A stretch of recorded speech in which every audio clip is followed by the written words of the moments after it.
If you were to eat a well-balanced diet and never added a drop of oil to your food, you'd probably still manage to get the fat your body needs.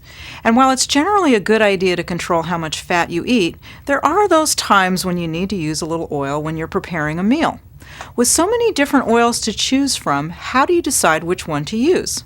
Calories are a consideration only because fats are the most concentrated source of calories of anything we eat, so it's wise to use them sparingly. But there are no calorie differences among oils. They all run about 130 calories per tablespoon. There's no such thing as light oil, at least in terms of calories. Light olive oil is called light because it has a milder flavor, but the same amount of calories as the stronger tasting regular version. So how healthy the fats are for you and the flavors they impart to the dishes are really the most important factors when deciding which oil to use.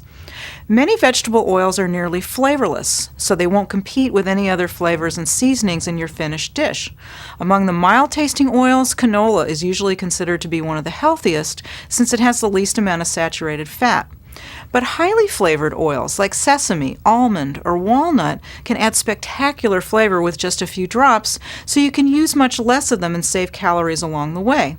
A little bit of walnut or almond oil adds a wonderful flavor to salads, and a few drops of sesame oil adds a nice flavor to a plain chicken soup.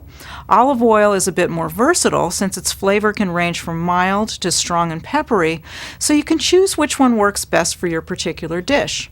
Olive oil is widely recommended as one of the best all-around oils since it contains the most heart-healthy monounsaturated fat.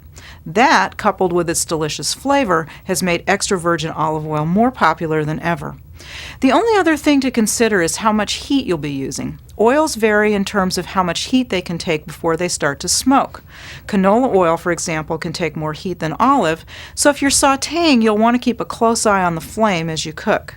Once you've mixed and matched your flavors, keep in mind that you can often reduce the amount of oil in a recipe to a minimum without much effect on the finished product. And when a recipe says to sauté in oil, you don't necessarily need to.